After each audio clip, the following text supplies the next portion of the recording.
All right, friends, welcome back. Today we are going to be reading chapter 2 of Where the Mountain Meets the Moon. That is our goal for today. So here we go. Every morning before the sun rose, Minli, her mother, and her father began work in the fields. It was planting season, which was especially grueling. The mud stuck to their feet like glue, and each seedling had to be painstakingly planted by hand. When the hot sun burned overhead, Minley's knees shook from weariness. She hated the feeling of thick, soggy mud on her hands and face, and many times she wanted to stop in irritation and exhaustion. But seeing her parents patiently working, backs bent, made her swallow her complaints and continue. As soon as the sun began to set, Minley's parents sent her home to make dinner and to rest while they continued to work in the thick mud. They would not come home until the sun had completely disappeared from the sky. At home, Minley washed her face and hands and feet, and even though all the water in the basin had turned brown, she still felt like she was covered in mud. Her arms and legs were so tired that she felt like an old crab crawling on rocks. As she looked at herself, reflected in the dark water, she saw Ma's frown on her face. Ma is right, Minley thought. What a poor fortune we have. Every day Ba and Ma work, and we still have nothing. I wish I could change our fortune. At that very moment, Minley heard a faint murmuring sound that she had never heard before, like a song chanted from the clouds. Curious, she opened the door to see what the noise was. And there, on the road in front of her house, she saw a small stranger calling out quietly, "Goldfish." He was saying, softly, as if he were coaxing his fish to swim, "Bring fortune to your home." Minley and the villagers stared as he wheeled his cart. Even though the village was by a river, it had been many years since anyone had seen a glimpse of a goldfish. The fish in the Jade River were brown and gray, like the village. The goldfish man's cart was full of bowls of flashing fish that glittered like jewels. His gentle calling drew Minley to him like a moth to a lit lantern. "How does a goldfish bring fortune into your home?" Minley asked. The goldfish man looked at her. The sun setting behind him made him glow bright red and yellow. "Don't you know?" he asked her. "Goldfish means plenty of gold. Having a bowl of goldfish means your house will be full of gold and jade." As Minli stared into his bowls with her shining black eyes, a brilliant orange fish stared back at her with its shining black eyes. And then, quickly, so quickly that Minli barely thought about it, she turned into the house and grabbed the 2 copper coins from the white rabbit rice bowl. "I'll buy that one," Minley said, and she pointed at the fiery orange fish with the black eyes and fin that had caught her eye. Here is our picture. The village children looked at her enviously, while the watching adults shook their heads. "Minley," one neighbor said, "don't believe his impossible talk. A goldfish won't bring fortune. Save your money." But Minley was not discouraged, and she held her copper coins for the goldfish man. He looked at her and smiled. Then he took 1 coin, picked up the fishbowl, and gave it to her. "May it bring you great fortune," he said. And with a small bow to the villagers, he wheeled out of the village. In moments, he disappeared from view into the shadow of Fruitless Mountain. And if it wasn't for the goldfish Minley had in her hands, all would have thought he was a dream. All right. Chapter 3. I'm going to keep reading. But the goldfish was real, and when her parents returned from the fields for dinner, they were not happy to learn that Minley had spent her money on it. "How could you spend your money on that?" Ma said, slapping the rice bowls on the table. "On something so useless? And we will have to feed it. There's barely enough rice for us as it is." "I will share my rice with it," Minley said quickly. "The goldfish man said that it will bring fortune to our house." "Fortune," Ma said. "You spent half the money in our house." "Now, wife," Boss said, sitting quietly. "It was Minley's money. It was hers to do with as she wished. Money must be used sometime. What use is money in a bowl?" "It is more useful than a goldfish in a bowl," her mother said shortly. "Who knows?" Boss said. "Maybe it will bring fortune to our house." "Another impossible dream," Ma said, looking at the plain rice in her bowl with bitterness. "It will take more than a goldfish to bring fortune to our house." "Like what?" Minley asked. "What do we need to bring fortune here?" "Ah," Ba said, "that is a question you will have to ask the Old Man of the Moon." "The Old Man of the Moon again?" Minley said, and she looked at her father. "Ba, you said you would tell me the Old Man of the Moon story again today." "More stories?" Ma said, and her chopstick struck the inside of her empty rice bowl resentfully. "Haven't we had enough of those?" "Now, wife," Ba said again, "stories cost us nothing." "And gain us nothing as well," Ma said. There was a stony silence as Ba looked sadly into his rice bowl. Minley tugged at his sleeve. "Please, Ba," she said.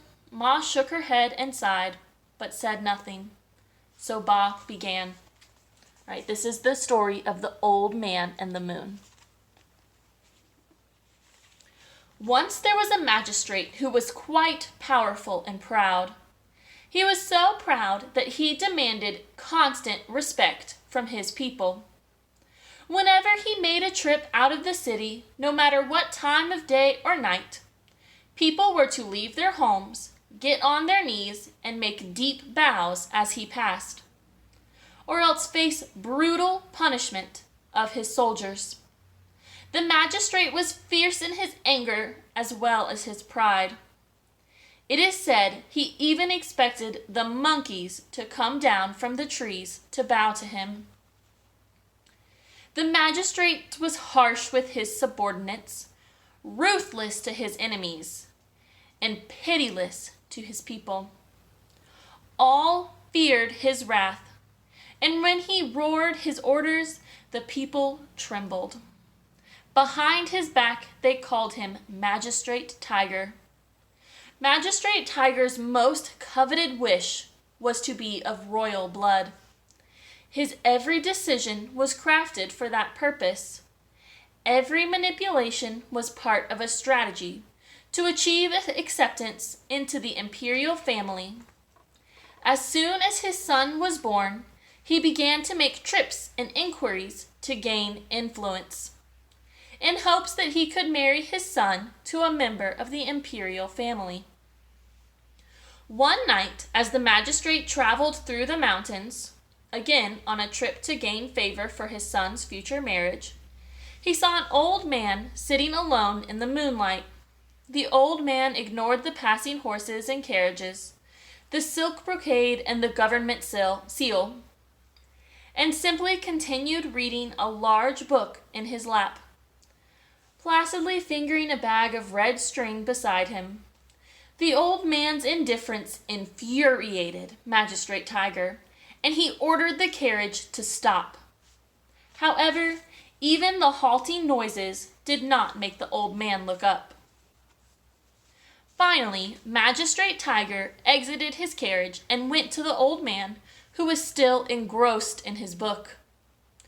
"Do you not bow to your magistrate?" he roared. The old man continued to read. "What are you reading that is so important?" the magistrate demanded, and looked at the pages of the book. It was full of scribbles and scrawls that were not of any language the magistrate knew of. "Why, it's just nonsense written in there." "Nonsense," the old man said, finally looking up. "You fool, this is the Book of Fortune. It holds all of the knowledge of the world, the past, present, and future." The magistrate looked again at the marks on the page. "I cannot read it," he said. "Of course not," the man said, "but I, the Old Man of the Moon, guardian of the Book of Fortune, can read it. And with it, I can answer any question in the world." "You can answer any question in the world?" the magistrate scoffed. "Very well. Who will my son marry when he is of age?" The Old Man of the Moon flipped the pages of the book. He said to himself. "Yes, here it is. Your son's future wife is now the 2-year-old daughter of a grocer in the next village." "The daughter of a grocer?" The magistrate spat. "Yes," the Old Man of the Moon continued. "Right now she is wrapped in a blue blanket embroidered with white rabbits, sitting on the lap of her blind grandmother in front of her house." "No," the magistrate said, "I won't allow it." "It's true," the old man said. "They are destined to be husband and wife. I myself tied the red cord that binds them." "What red cord?" Magistrate Tiger demanded. "Do you know nothing? I tie together everyone who meets with these red threads." The old man sighed, holding up his bag full of red string. "When you were born, I tied your ankle to your wife's ankle with a red thread, and as you both grew older, the line became shorter until you eventually met. All the people you've met in your life have been brought to you by the red cords I tied. I must have forgotten to tie the end of one of the lines, which is why you are meeting me now. I won't do that again." "I don't believe you," the magistrate said. "Believe or don't believe," the old man said, standing up and putting the big book on his back. "We have reached the end of our thread, and I will now leave." The magistrate stared in dumbfounded silence as the Old Man of the Moon walked away up the mountain. "Crazy old man," the magistrate said finally. "What a waste of my time." The magistrate returned to his carriage and continued on. But as they drove through the next village, he saw an old blind woman holding a baby girl in front of a house. The girl was wrapped in a blue blanket embroidered with white rabbits, just as the Old Man of the Moon had said. Magistrate Tiger burned with anger. "I will not let my son marry a grocer's daughter," he vowed. So after he arrived at his guest house, the magistrate secretly ordered one of his servants to return to the grocer's home and stab the girl with a knife. "That will take care of her," he thought to himself. Many years later, Magistrate Tiger had his dream fulfilled. He was finally able to obtain a match for his son with one of the emperor's many granddaughters, and his son would inherit the rule of a remote city. On the wedding day, Magistrate Tiger bragged to his son about how he had arranged the marriage and outwitted the Old Man of the Moon. The son, who was not like his father, said nothing, but after the wedding ceremony sent a trusted servant to find the grocer's family to make amends.